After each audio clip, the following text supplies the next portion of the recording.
Ma présentation s'intitule « Évaluation et amélioration de la performance de vos projets d'énergie renouvelable ». Ça va être principalement des exemples d'éolien, mais je pense que ça peut s'appliquer aussi au solaire ou à d'autres sources d'énergie renouvelable. Je vais, si ça fonctionne, je vais commencer par des bonnes nouvelles, en fait. Donc, on voit très fréquemment dans les journaux, depuis 1 an, 2 ans environ, plusieurs articles assez positifs sur l'éolien qui démontrent que la filière éolienne a des retombées économiques assez importantes pour les municipalités, pour les communautés, pour les MRC. Je pense qu'on peut être fier de ça. C'était un objectif principal dans l'industrie éolienne, d'avoir des retombées concrètes pour les municipalités. Je pense qu'on a plusieurs bons exemples de retombées concrètes qui aident les gens à faire des projets communautaires et c'est significatif, il faut être fier de ça. Par contre, je pense qu'il y a 2 questions qu'il faut se poser à ça, en lien avec ça.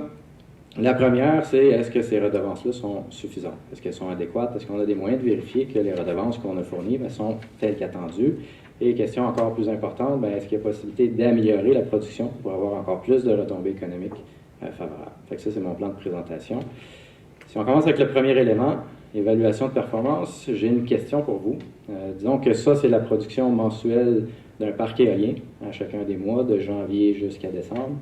Y a-t-il quelqu'un qui est capable de me dire si c'est une bonne performance ou une mauvaise performance? Vous êtes vraiment fort. On n'est pas capable de répondre à cette question-là, effectivement. Il nous manque de l'information. On peut voir que, je ne sais pas si la laser fonctionne. En tout cas, on peut voir que les mois de janvier, février sont plus énergétiques, les mois d'octobre, novembre, décembre sont plus énergétiques, c'est normal, il y a plus de vent au Québec en hiver que l'été, mais il nous manque quand même l'information pour savoir si on a une bonne production ou pas. Habituellement, ce qu'on fait, c'est qu'on utilise la valeur budgétaire. Donc, il y a un rapport pré-construction qui est fait avant la construction et qui nous dit quelle devrait être la production énergétique à chacun des mois. Si je repose la question, y a-t-il quelqu'un qui est capable de me dire maintenant quelle est la performance de ce parc-là? Là, il y a plus d'informations. Étienne? Il y a plus d'informations. OK. Mais peut-être qu'on pourrait dire qu'au mois d'octobre, novembre et décembre, peut-être que la production est en dessous du budget. On pourrait peut-être faire l'affirmation qu'on a peut-être une sous-performance à cet endroit-là. Peut-être que le mois de janvier, février, il y a des gens qui pourraient dire que la production est adéquate si on compare par rapport au budget. Souvent, ce qui arrive, pas tout le monde, il y a des gens qui sont expérimentés, qui connaissent bien ça, qui savent que cette information-là n'est pas suffisante aussi. Si on fait juste comparer de cette façon-là, il y en a qui le font encore aujourd'hui, il manque des informations. C'était quoi la ressource éolienne durant cette année-là? Donc, pour les mois de janvier, février, mars, peut-être que juste en regardant, en comparant avec le budget, on peut se dire que on pensait qu'on avait une bonne performance, mais finalement, le potentiel éolien était très important et on aurait dû produire plus que le budget. Pour les mois d'octobre, novembre et décembre, on pensait peut-être qu'on avait une performance moins bonne, mais il y avait moins de vent. Ça peut expliquer qu'on avait moins de production. Donc, ça c'est des exemples simplifiés pour essayer de tenter de quantifier la performance. Mais c'est beaucoup plus complexe que ça. La nature même de la source d'énergie pour l'énergie éolienne, c'est une source d'énergie qui varie dans le temps, qui est aléatoire, qui varie verticalement, qui varie horizontalement. Il y a une influence entre chacune des éoliennes. Donc, de quantifier la performance énergétique d'une éolienne, c'est tout un défi. D'un parc éolien, c'est également tout un défi. Donc, nous autres, ça fait plusieurs années, plusieurs heures qu'on met pour essayer de développer des méthodes efficaces de suivi de performance. On est arrivé dernièrement à ce qu'on appelle, nous, un waterfall. C'est une consolidation entre les prévisions long terme, les calculs énergétiques pré-construction et la production énergétique que vous avez sur votre site. Fait qu'est-ce qu'on fait? On part de votre budget, habituellement. C'est le rapport pré-construction qui est fait. Et on vient ajuster ce budget-là en fonction de la ressource. Pas seulement la vitesse du vent, mais aussi la température, la hausse des vents et la distribution mensuelle des vents. Ce qui fait que ça nous donne une production attendue.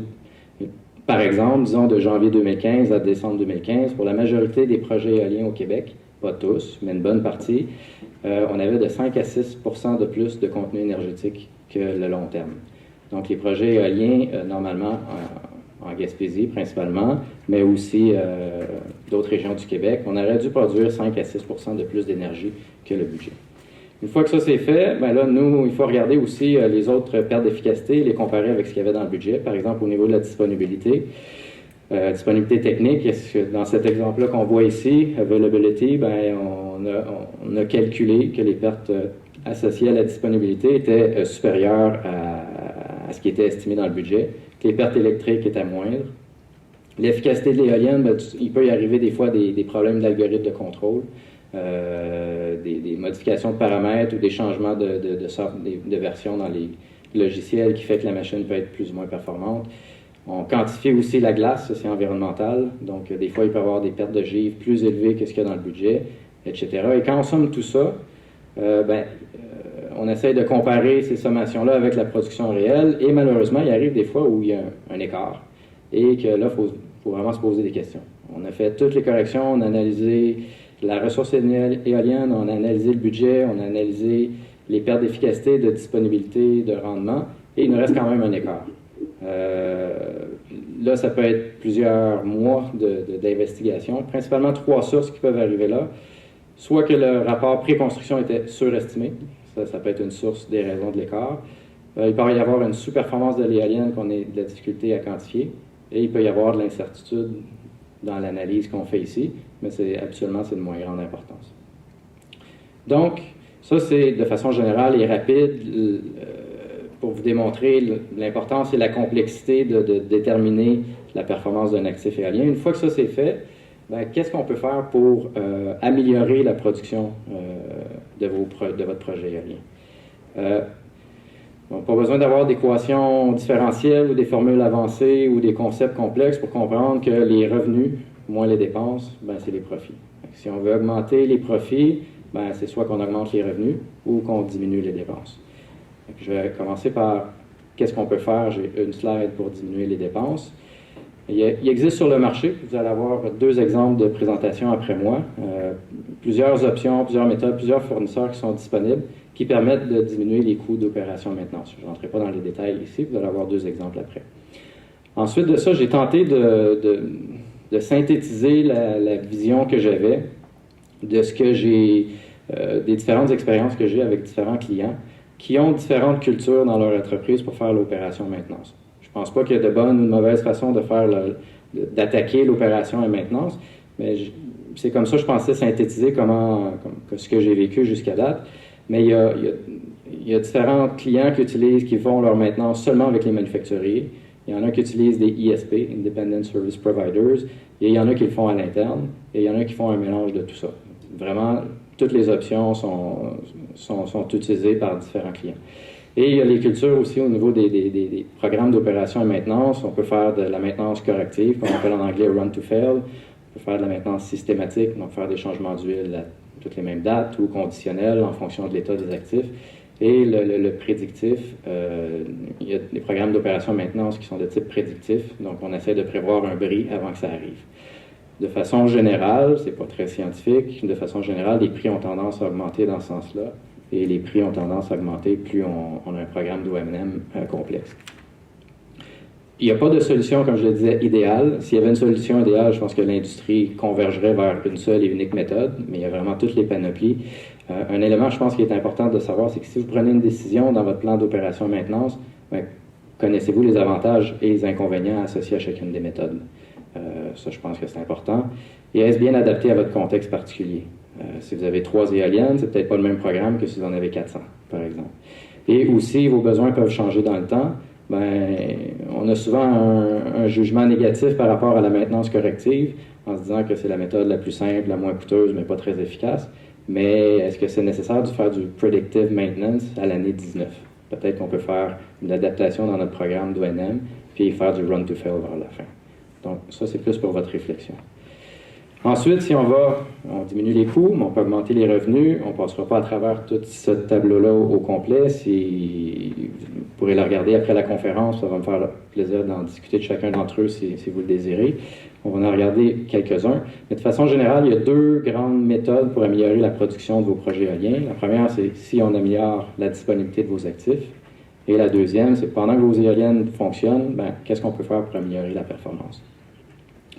On va regarder ici, nous on fait beaucoup d'analyse des fautes et des erreurs et d'analyse des détections de sous-performance. Et on fait ça avec ce qui est un mot très populaire de ce temps-ci, le big data. C'est quoi le big data? Une définition un peu formelle, si on veut, où il y a 3 critères pour nous dire quand on est dans le domaine du big data. C'est qu'il faut avoir une grande quantité de volume de données, un haut débit, donc une grande quantité de données qui arrivent, et une grande variété des données, donc différentes sortes de données. Un exemple, quand on regarde un exemple pour vulgariser ce qu'est le big data, si vous regardez sur Internet, l'exemple qui est souvent donné, c'est un exemple de Walmart. Walmart a une quantité phénoménale de données, de factures, et il y a des analystes qui ont fait différentes techniques de forage de données avec différents outils statistiques de corrélation ou quoi que ce soit, et ils ont trouvé à un moment donné une corrélation entre la vente de bière et la vente de couches le samedi. Donc, il y avait une forte relation entre ces 3 informations-là, et ils se sont demandé pourquoi, ils ont cherché, ils se sont rendus compte que finalement, c'était les hommes le samedi qui allaient faire l'épicerie, et qui achetaient des couches pour leurs enfants et de la bière en même temps. Qu'est-ce qu'ils ont fait, c'est qu'ils ont mis les deux un à côté de l'autre, et là, les ventes ont augmenté d'un coup sec. C'est un peu ça le data mining. C'est de la forage de données qui n'ont pas nécessairement un lien logique entre eux autres, mais que ça permet de trouver des choses. Donc, nous, on utilise ces techniques-là.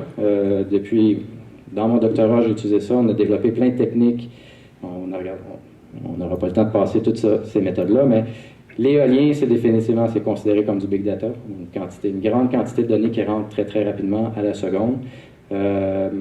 Et on utilise nos codes de calcul automatique pour analyser en continu l'ensemble de ces données-là et essayer de développer soit de la connaissance ou de la modélisation qui va nous permettre de soit détecter des fautes ou mieux comprendre des fautes ou de prévoir des fautes. Donc, il y a un nouveau produit et service qui est Aristoconnex qu'on a développé en partenariat avec Osisoft, une compagnie de systèmes d'acquisition. Donc, on s'occupe de tout. On installe le système d'acquisition, on reçoit toutes vos données, on fait rouler nos algorithmes de contrôle et on vous offre un diagnostic au fur et à mesure associé à ça. Des exemples d'analyses qu'on fait, donc il y a plein, des analyses super simples, comme des analyses de Pareto pour les fautes ou juste des pie charts. Ici, c'est un exemple de la semaine dernière. On a fait une simple analyse de distribution des pertes d'énergie et c'est un client on a découvert le double des pertes énergétiques anticipées pour les chauves-souris.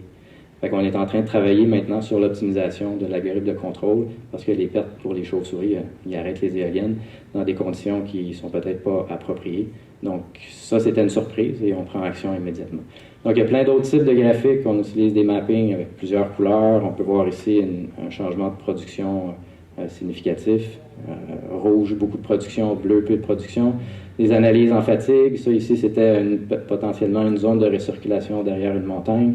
Et plusieurs autres graphiques. On fait des courbes de puissance avec des méthodes statistiques avancées, là, les méthodes de kernel, ce qui nous permet de faire des analyses de production, mais avec les niveaux d'incertitude associés.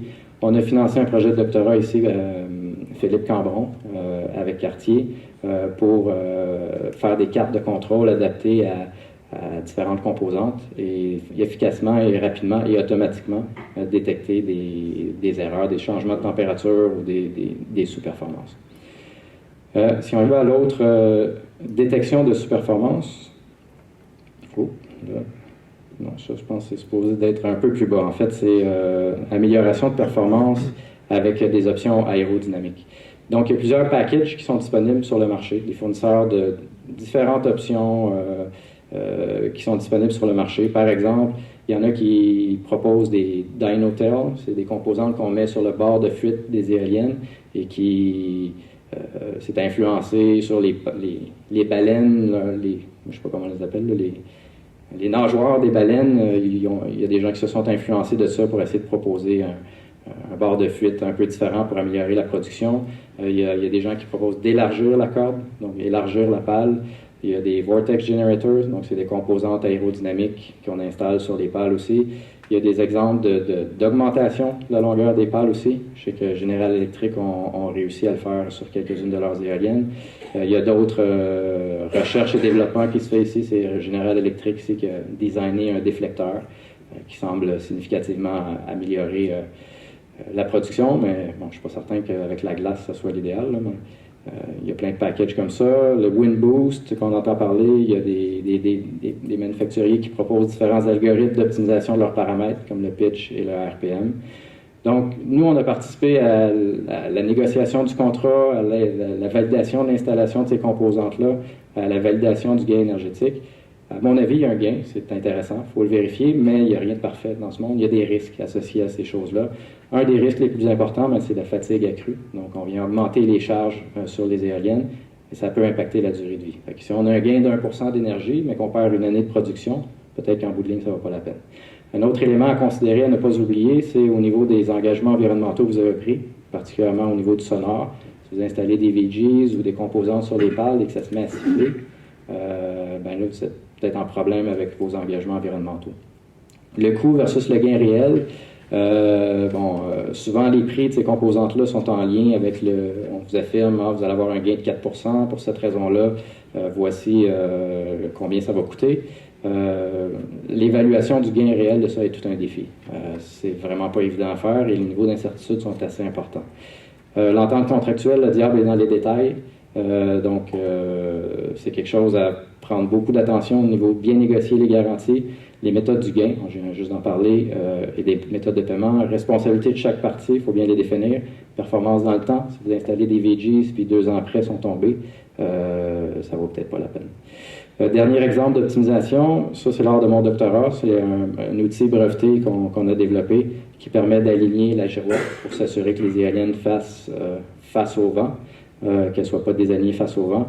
Donc on a démontré, dans le cadre de mon projet de doctorat, qu'il y avait une précision de toute la chaîne de mesure de plus ou moins 1 degré, 19 fois sur 20, et qu'il y avait une possibilité d'aligner les girouettes à un angle différent de 0 degré. Donc peut-être que l'optimal de production, on est en train de faire...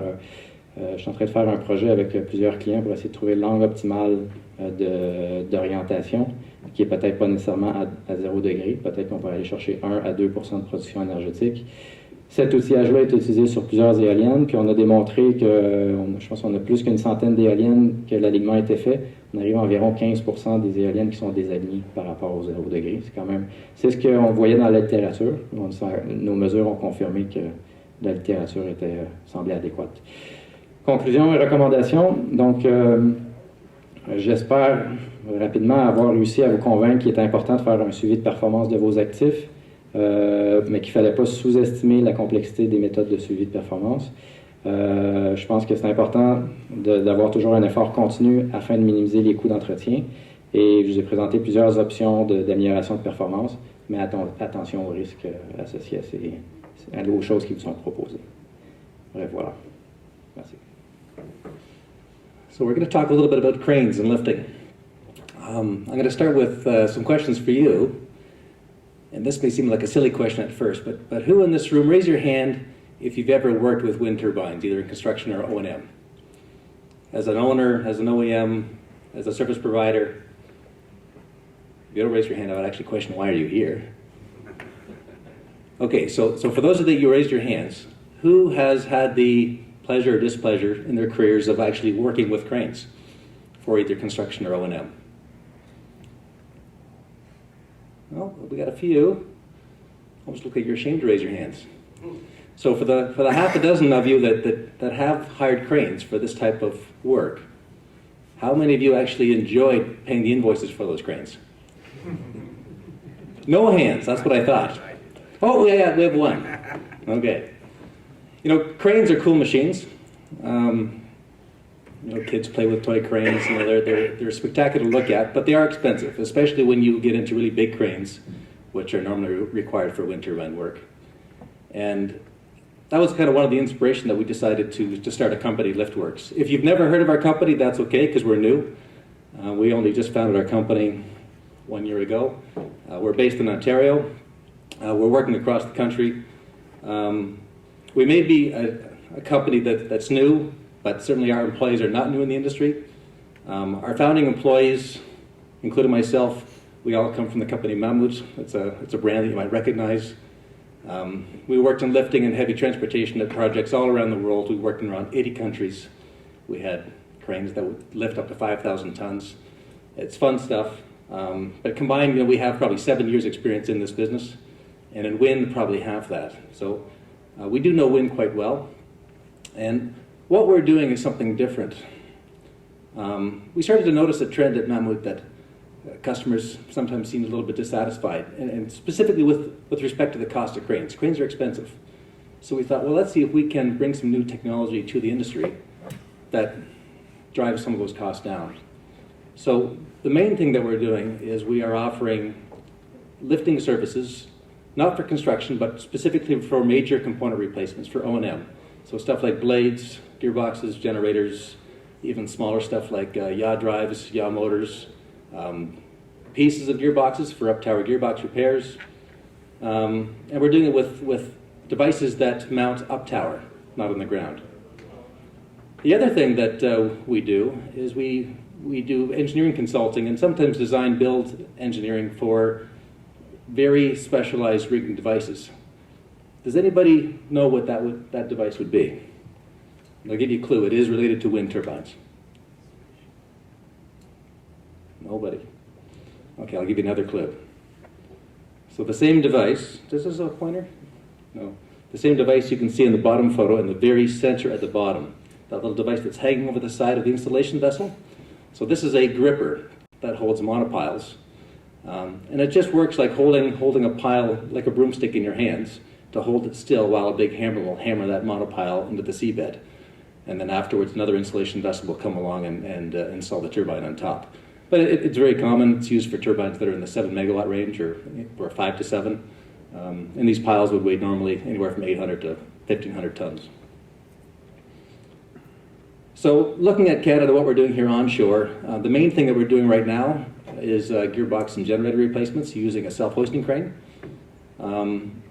This technology is actually not our own. It's something we bought off the shelf from a Danish company called Liftra.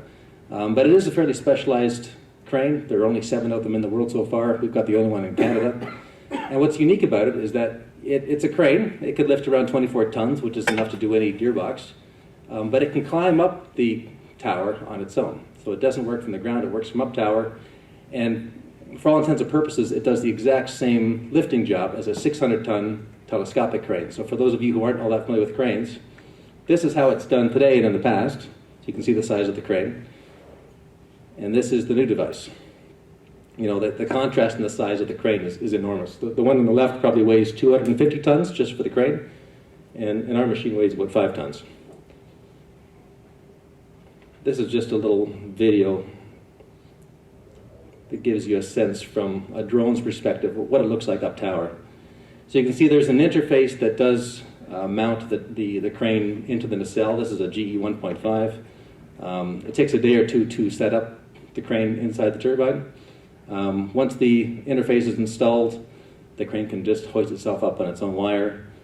You pin it on with a couple pins, and then you've got some hydraulic cylinders that would extend out. You put in some more pins, and then it can hoist itself up into position. And then you've got a crane that can yaw and boom up and down and hoist up and down like any other crane.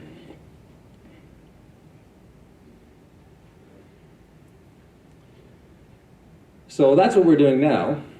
We'll show you some glimpses of what we will be doing in the next year. So this is a device that is coming next. We expect to launch this into the market probably at the end of this year. It's actually an attachment to the self-hoisting crane that you saw on the slide before. So you can see the self-hoisting crane in shadow hiding in behind. But in this case, we use the self-hoisting crane as an assist crane to hoist up an even bigger crane into the nacelle, which expands the lifting capacity from 24 tons to 75 tons. So what is 75 tons in a turbine? Well, now we can lift the fully assembled rotor. And not all turbines need that, but we saw in the market that specifically Siemens G-platform 2.3 megawatt machines often require crane work to replace the main bearings. So that was kind of the focal point to start this design. So that's what you see there is a Siemens turbine. But it's something we're working closely with Siemens on, and we're pretty excited about it. But this is a device that will drastically help to drive down costs for cranes, because this is probably the most expensive crane cost out there right now in the O&M market for wind turbines. You know, it's actually a fairly simple device. It's just a derrick. Give you a bit of contrast again. So it's a really big crane that's normally required for this kind of repair. That's a 1,200-ton telescopic crane. You can also do the repair with like a 600-ton crawler crane. Either way, it's very expensive. And then you compare that to the size of our device. You know, Our device weighs 10 tons, the one on the left weighs about 350 tons. So, some other new devices that we're working with, we've got cabriolet systems. We use these just to lift and shift the roofs of certain turbines. This is a GE, we also use them for Vestas. And we use that just to get the roof out of the way so that we can actually put a small crane inside to do small work. So you see here a small crane that has a 1-ton capacity, so we can use that for small work, or we can use it to lift other larger cranes into the nacelle. Blade gripper yokes. This is something that we're developing for onshore turbines. It's something that actually already exists in the offshore. This is a very common way of handling blades when installing offshore turbines. But if you combine a blade gripper yoke with a self-hoisting crane, all of a sudden you've got a very small machine that can lower blades to the ground and replace them, as compared to mobilizing 2 large all-terrain cranes. Rotor clamps, we've got a few of these. You may be familiar with all these already, and some of you may even own these, but it increases efficiency by allowing you to clamp the rotor in place so that you don't have to take the rotor down to the ground before you pull out a gearbox. And lastly, up-tower cranes to do gearbox repairs. Sometimes if you're repairing a gearbox up-tower, which is a nice alternative to replacing the gearbox, you still have some fairly big lifts, anywhere from 3 tons to say 15 tons if you're doing a planetary repair or a helical repair. So normally you'd have maybe like a 300-ton crane on the ground, but we could do the same lifting job with a 5-ton crane up tower. So benefits for the industry. Probably the most prominent thing is just the savings in mobilization and demobilization cost. Those big cranes that you saw earlier, a typical crane would take anywhere from 8 to 15 trucks to mobilize. These devices would require just 1 truck. And further to that, you don't require permits for these devices. Cranes are usually heavy, they're oversized, you can't move them on the weekend, or you can't move them on statutory holidays, or in extreme situations you can't move them in the spring, like during the Dégel period or spring ban period in Western Canada. That wouldn't apply to these new types of devices. There's no footprint at the base. If you've ever had to prepare for a crane at the base of the tower, you need a lot of space. You have to build a 100-meter long boom, sometimes on a farmer's field. It can disrupt a lot of area. These new devices don't require that. There's a low carbon footprint. You know, if you don't have all those trucks on the road, you're not putting all that CO2 into the atmosphere. You don't need a crane hard stand at the base of the tower to support the enormous weight of the machine. And lastly, because these devices are so small, they can actually work in relatively high wind speeds as compared to normal cranes.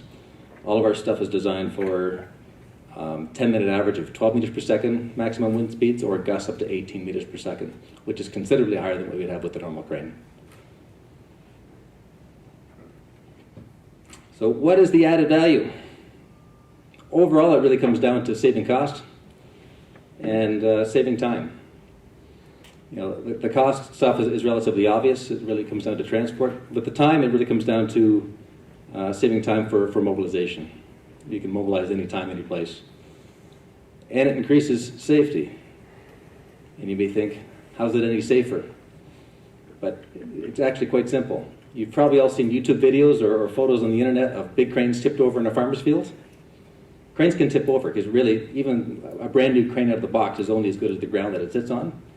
But these new devices, they pin or bolt right to the tower. So you do not need to worry about the stability of the structure, ever. We're convinced in our company that over the next 10 years, this type of technology is really going to grow in this business. And for a lot of smaller lifts, it may actually displace big cranes. There will always be a place for big cranes, especially during construction. You know, construction, you absolutely need them. It's a tool of the trade. But for a lot of this O&M stuff, you've already got a turbine there, you've already got a tower there, you've got a structure that's actually stronger than a crane to begin with, so we might as well use it. So that's all I've got for today. Take questions after our third presentation. Thank you. Bonjour tout le monde. Je vais ajuster le micro. Souvent quand je présente, on a perdu mon document, souvent quand je présente, je fais des petites présentations comme ça. Le drone a un effet wow. Par contre, je vais devoir avouer que le système de grue que je viens de voir, je trouvais ça pas mal cool. Fait que, j'espère que vous aurez autant de questions pour le système de grue que pour les drones. Donc, comme on l'a mentionné, ça va être quand même une présentation sous forme de survol de ce que le drone peut faire dans le domaine des éoliennes.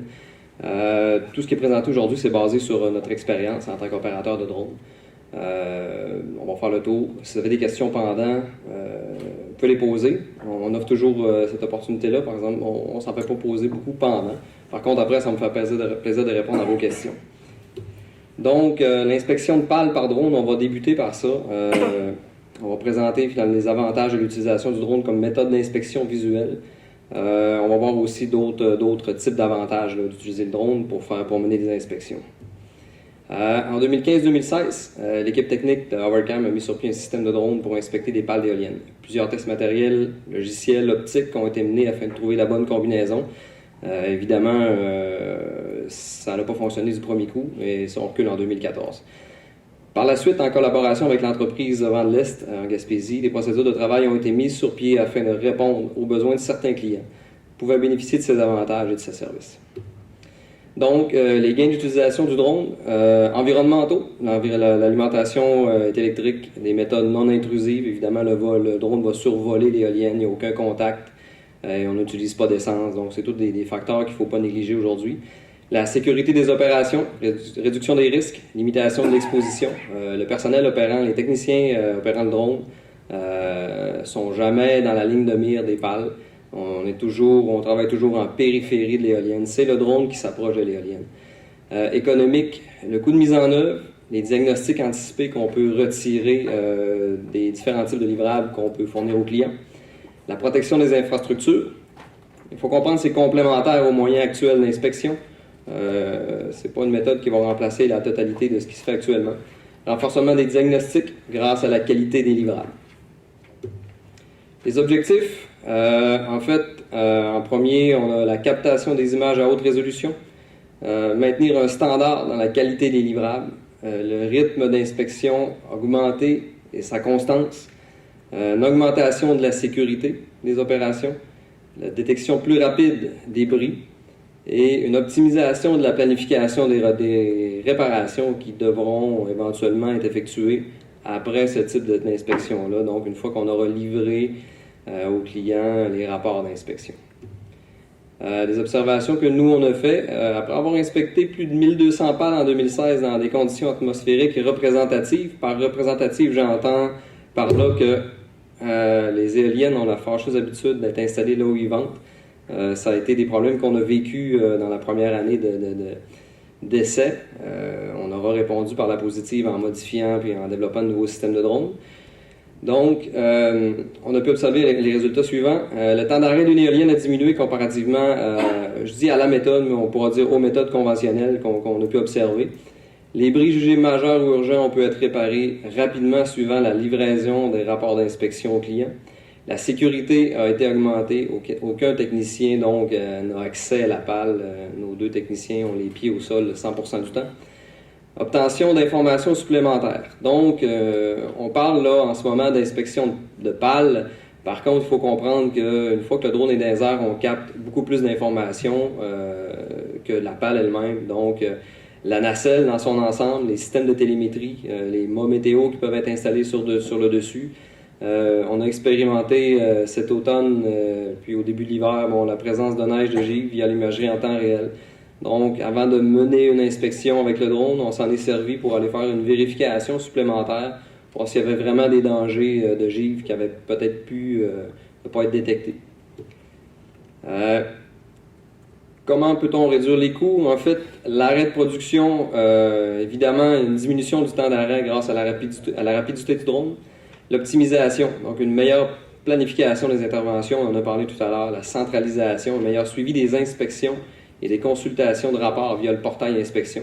Donc on parle évidemment d'un regroupement sur une plateforme, dans InCloud comme on dit en anglais, où les clients peuvent consulter en temps réel le cycle d'inspection et tout ce qui a été fait ultérieurement.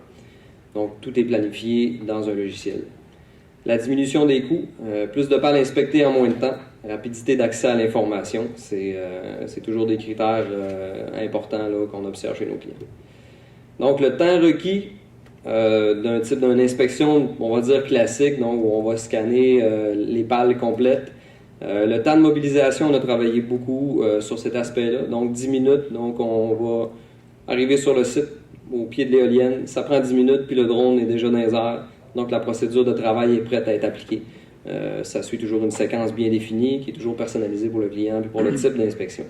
45 minutes, c'est le temps d'acquisition pour acquérir l'imagerie complète des 3 pales et d'une partie de la nacelle. 5 minutes, je l'ai inclus, le tri des images. Évidemment, vous comprendrez que le 5 minutes qui est là n'affecte pas le temps d'opération de l'éolienne, mais c'est un temps requis à trier les images de l'équipe avant de se déplacer à l'autre éolienne, entre autres. Les défis qu'on a rencontrés, conditions météorologiques.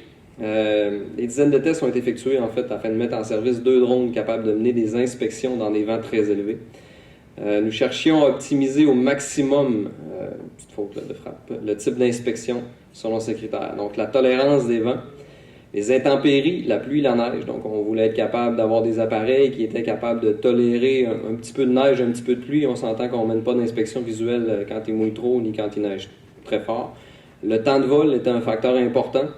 La mobilité et la rapidité d'installation du système d'inspection, c'est le système de drone finalement. Les spécifications des systèmes avec lesquels on a travaillé, qu'on a développé, tolérance au vent, 18 mètres secondes maximum assisté. Assisté, ça veut dire que c'est pas l'autopilote qui fait le travail, il en fait une partie, mais le pilote ou l'opérateur du drone agit comme aide au maintien de la position du drone pendant la séquence d'inspection. La tolérance aux intempéries, tolérance pluie et neige. Le temps de vol, on a le premier système qui va de 45 à 50 minutes et le deuxième système qui est beaucoup plus petit, mais qui se transporte beaucoup mieux, de 16 à 22 minutes. Donc, chacun des 2 appareils avait son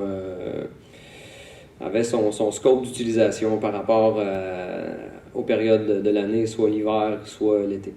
Mobilité, rapidité d'installation du système d'inspection, 10 minutes, comme je vous l'ai mentionné tout à l'heure.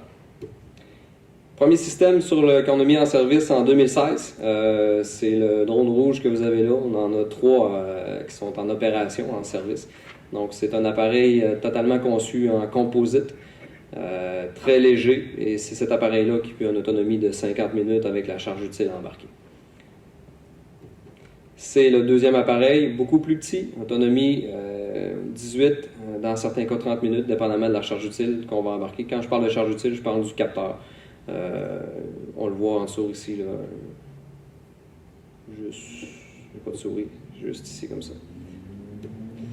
Donc, au niveau de la sécurité par la suite, de la façon qu'on a bâti la procédure de travail, c'est on commence toujours par une évaluation des risques pour chaque site.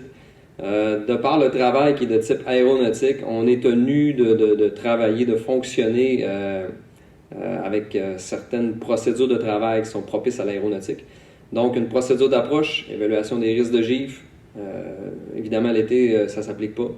On peut utiliser le drone pour dépister la présence de givre de neige sur les pales. On a toujours un plan des mesures d'urgence qui est établi avec le client.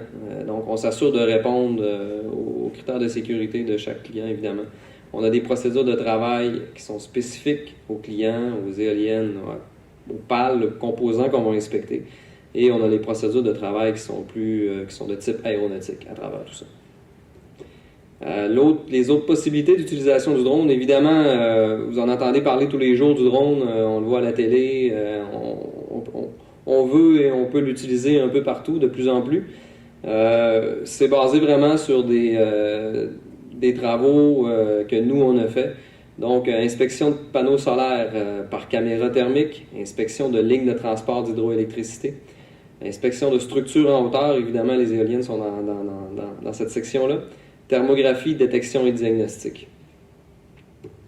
Donc, au niveau des panneaux solaires, qu'est-ce qu'on a pu en définir, c'est qu'avec la caméra thermique, on est capable de détecter finalement des défauts au niveau des cellules. C'est un type d'inspection qu'on peut faire vraiment très rapidement, qui est un vol préprogrammé automatique, où le drone va survoler les panneaux solaires. Évidemment, on capte une quantité de données importante, mais ce qu'on va livrer au client, c'est vraiment un rapport. Donc, on a un logiciel qui est couplé à ce type d'inspection-là qui va faire sortir finalement ce type de zone-là. Les rapports sont créés à même le logiciel. Ligne de transport d'énergie, les isolateurs, l'état des pylônes, type d'inspection toujours visuelle. Évidemment, dans une présentation, la qualité de l'image ne donne pas vraiment ce qu'on peut avoir dans un écran à très haute résolution, mais vous voyez qu'on peut aller chercher des détails quand même assez importants.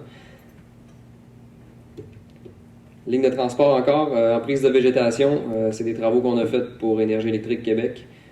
Donc, où on a fait des survols de lignes de transport, où on a pu mesurer l'emprise de végétation. Donc, ça nous a permis, eux, de cibler, de mieux planifier leurs travaux d'intervention sur le terrain. Donc, on était capable de leur donner les hauteurs de végétation par rapport au niveau du sol. Et puis, eux, par après, ont envoyé leurs équipes faire les travaux d'élagage ou d'abattage nécessaires. Les tours de télécommunication, cellulaire, radio. Encore une fois, c'est une utilisation du drone qui est concluante. Donc, plutôt que d'envoyer des techniciens grimper dans le mât, en plus, l'accès pour aller à ces tours-là, souvent, c'est un peu laborieux. On fait ça très rapidement en drone. Ça prend environ 5 à 8 minutes de faire l'inspection complète d'une tour de ce type-là. Thermographie, détection et diagnostic. Vous voyez ici, ce qu'on a au sol, c'est une conduite de chaleur. Donc, le drone a survolé cet emplacement-là où on a pu détecter les éventuelles pertes de chaleur. Il n'y en avait pas dans ce cas-là, mais on aurait pu voir. On l'a fait pour... j'avais pas accès au matériel pour vous le montrer, mais on a fait ça pour des sites de biogaz où il y avait des fuites. Et puis, ça nous a permis de cibler les travaux d'excavation. La réglementation, j'en fais quelques phrases seulement, 2, disons. J'aurais pu faire une présentation seulement là-dessus. C'est un aspect qui est non négligeable de l'utilisation des drones. La réglementation, Transport Canada, division aéronautique, doit être observée, comprise et appliquée à ce type de travail. De plus en plus d'entreprises sont maintenant conscientes de l'importance de s'assurer qu'un opérateur, un fournisseur de services, doit avoir à sa possession des autorisations de vol émises par Transport Canada. Et ce qui vient avec ça, avant d'avoir l'autorisation, ça prend des assurances aéronautiques. En fait, il faut s'assurer que vous travaillez avec des professionnels, peu importe le fournisseur de services, ou si vous voulez même intégrer un drone dans vos méthodologies de travail, il faut savoir qu'il y a beaucoup de paperasse et il y a beaucoup de critères à lesquels on doit répondre. Avez-vous des questions? On pourra les prendre tout à l'heure. Ce qui sera plus technique, vous pouvez m'en poser quelques-unes, sinon après je serai disponible. Merci.